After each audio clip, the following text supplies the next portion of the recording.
perspektif orang-orang ketika memahami digital marketing itu ya banyak banget. Tapi dilihat dari asal katanya, digital itu sesuatu hal yang berbau teknologi, terus marketing adalah suatu proses atau kegiatan pemasaran. Jadi ya pemasaran dilakukan lewat teknologi gitu aja. Dan tekniknya sangat beragam untuk digital marketing. Karena persaingannya udah nggak seperti dulu lagi di tempat secara nyata, tapi sekarang persaingannya lebih ke daerah goib, yaitu di dunia maya.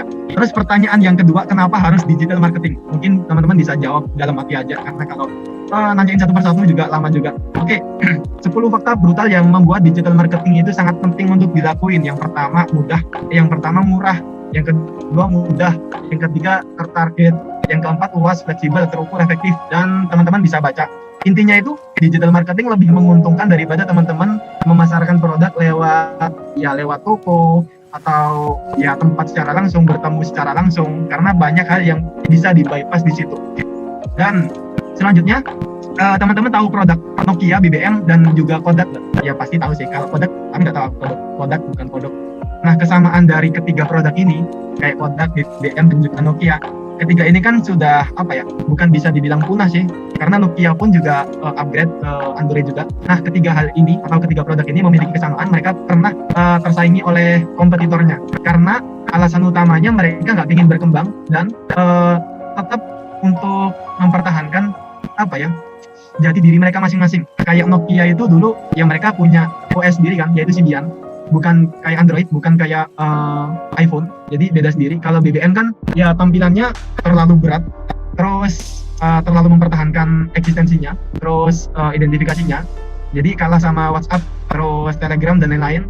Dan Kodak pun masih menggunakan sistem analog, bahkan sekarang pun banyak kamera yang udah menggunakan sistem digital. Jadi kesamaannya mereka ya main aman gitu loh, mereka main aman dengan produk mereka, dengan progresan mereka, kerja mereka. Alhasil ketika mereka nggak bisa beradaptasi dengan perubahan, ya mereka pasti akan terkalahkan atau tersaingi. Jadi nggak selamanya ketika kita mempertahankan jati diri kita, itu kita bisa selamat. Kebanyakan ya akan terasingi, akan tersaingi oleh hal yang lain kayak gitu. Tetapi ketika kita ingin mencoba hal yang baru, itu ya pasti ada resikonya gede banget, yaitu kegagalan itu sendiri. Tetapi itu lebih baik daripada kita nggak berusaha untuk berubah gitu loh.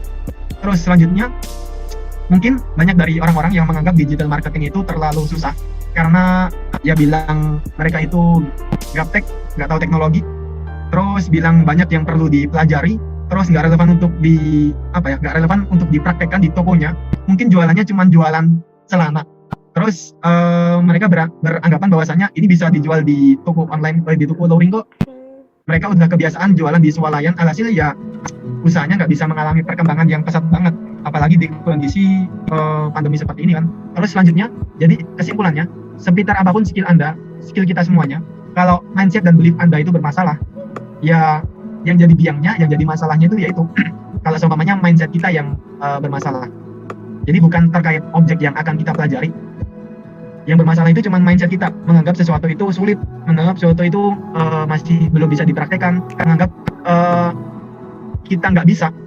Sebenarnya kata kita nggak bisa atau aku nggak bisa, itu kan menghambat diri kita ya. Itu fixed mindset banget. Ketika kita udah bilang bahwasanya kita nggak bisa. Jadi ada dua cara orang berpikir. Yang pertama ada yang namanya fixed mindset, yang kedua ada growth mindset. Jadi fixed mindset itu contohnya ya kayak udah deh ngelakuin yang dulu-dulu aja deh, yang udah kita lakuin sebelumnya, terus ngomong ini sulit, ini aku gaptek, terus aku nggak paham FBS itu apaan, terus hasilnya juga nggak bagus, terus gampang nyerah, terus ya ini kayak udah cukup bagus, jadi kayak ngerasa gampang merasa puas gitu loh. Itu salah satu diantara pemikiran fixed mindset. Terus yang kedua ada yang namanya growth mindset, yang mungkin teman-teman udah ketahui growth mindset itu apaan. Intinya itu nggak nyerah gitu doang, terus terbuka atas segala masukan, terbuka atas segala ilmu, dan ingin nyoba-nyoba untuk ngelakuin hal yang baru.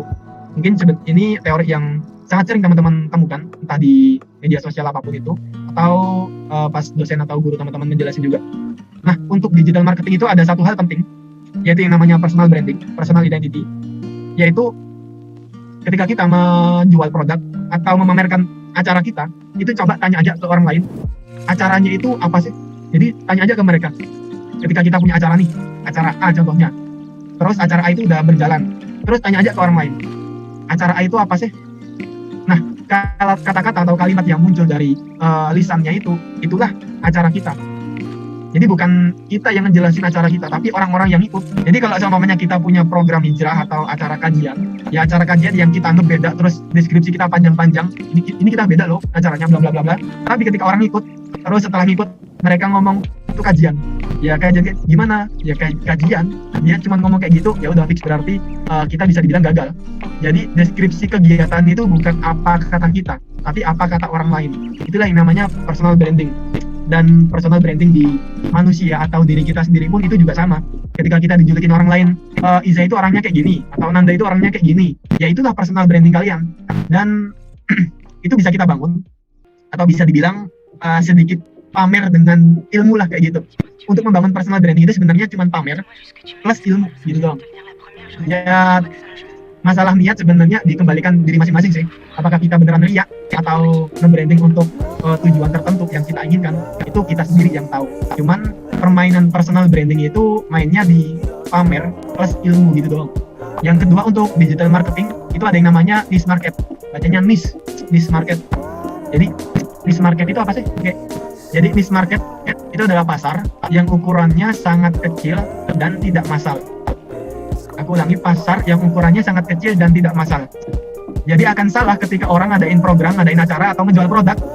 Itu kalau ditanyain target pasarnya siapa, masyarakat umum jawabnya. Itu salah satu jawaban dari orang yang masih bingung sebenarnya niche marketnya siapa. Ya masyarakat umum, orang yang mau beli.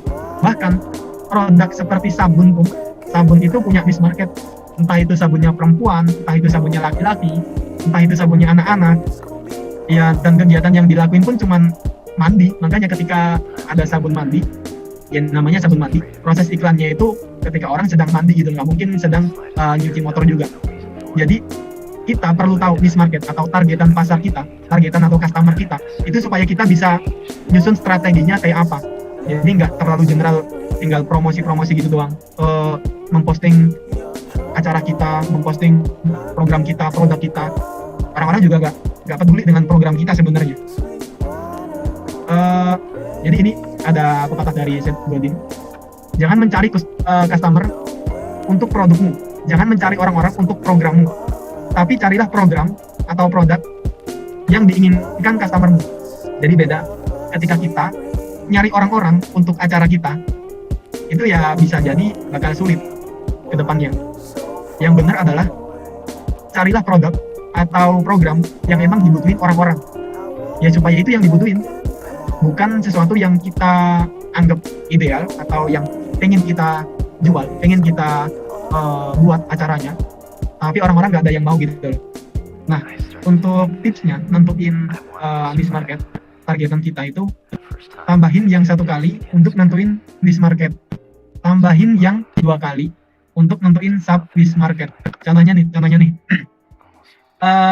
teman-teman mau menjual produk terkait travelingan, tanyain sekali lagi terkait travelingnya itu yang seperti apa. Nah, jawaban dari situ akan memunculkan niche market. Traveling untuk orang-orang muslim, contohnya di situ kan.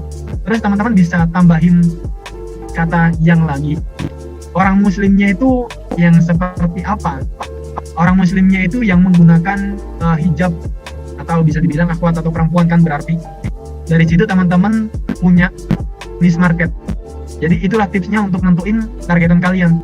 Terus kita bisa spesifikkan lagi kalau kita mau. Seperti pertanyaan, gendernya apa, usianya berapa, tinggalnya di mana, profesinya apa, lulusannya apa, sudah nikah atau masih jomblo. Semua itu perlu kita identifikasi, atau bisa dibilang ini bagiannya riset untuk meriset pasar. Jadi semua hal perlu kita identifikasi terkait pasar kita. Karena gini, gender laki-laki dan perempuan pun strategi kita nanti bisa beda. Karena mungkin kita bisa gunain efek psikologi dari perempuan seperti apa, efek psikologi dari laki-laki seperti apa. Ya, perempuan lebih tertarik dengan hal-hal yang bersifat apa ya, kalau mau ikut sesuatu atau membeli produk, itu mereka ya berdasarkan emosi terlebih dahulu. Beda sama laki-laki. Kadang laki-laki pun ya yang penting fiturnya bagus, fiturnya cakep, baru dilihat atau baru dibeli. Kalau perempuan nggak gitu. Meskipun harganya beda atau beda dikit pun ya dipengaruhi oleh mood mereka. Bisa lewat produknya, gambarnya lucu atau enggak, bisa dilihat dari iklannya atau teman-teman yang gunainnya. Kalau laki-laki mah yang penting fiturnya dapat, terus bisa digunain, ya beli aja, ikut aja, kayak gitu. Jadi semua itu ya bisa nentuin strategi kita ke depannya. Semua hal itu bisa dimasukkan dalam riset yang namanya persona. Jadi teman-teman bisa nyari sendiri persona itu apaan. Persona itu riset untuk menentukan targetan pasar dan harus tahu hal-hal yang kayak tadi, menjawab siapa orangnya, usianya berapa, tinggalnya di mana, behaviornya kayak apa, terus gendernya apa, umurnya berapa, dan lain-lain. Itu perlu kita tentukan. Apalagi kalau teman-teman nanti bekerja di bidang startup, yang mana mereka terus-terusan menggali pangsa pasar mereka, karena pasar seringkali berubah, nggak kayak zaman dahulu.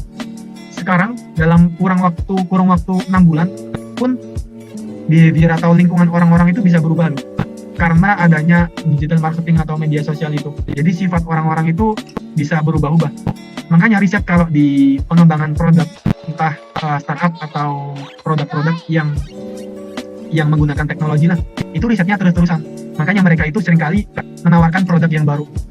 Maka dari itu riset itu perlu dilakukan secara berkelanjutan, nggak cuma sekali doang di awal.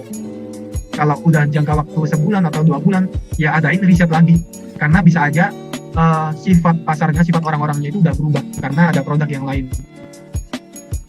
Kalau di Fakultas Ilmu Komputer itu ada yang namanya user experience, untuk menggali data atau pengalaman orang-orang ketika gunain produk.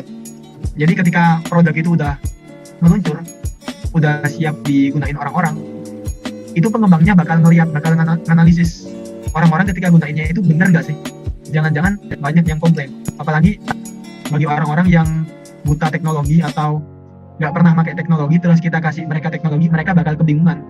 Kayak contohnya kalau teman-teman ngelihat guru-guru zaman sekarang, yang mana kan udah banyak yang gunain aplikasi untuk absensi, untuk pelaporan rapot, pelaporan nilai, pengiriman tugas, itu udah menggunakan banyak teknologi. Tetapi apakah itu membuat para guru itu senang? Ya kebanyakan ya ngersuluh atau ngeluh gitu loh, karena mereka nggak kebiasaan untuk gunain kayak gituan. Nah maka dari situ pengembang UX, user experience itu harus neliti orang-orang itu kenapa sih nggak bisa, orang-orang itu kenapa sih kok masih ngeluh aja, padahal ini menurut kita udah bagus. Pun ketika kita ngebuat program yang menurut kita udah ngerancang sebagus mungkin, ini udah bagus nih, ini pasti orang-orang bakal paham dalam ikut kegiatan ini. Alhasil ketika kita nggak mencerna, meneliti, kok tiba-tiba orang-orang itu kok pada nggak paham, itu kita nggak bisa nyalahin orang-orang.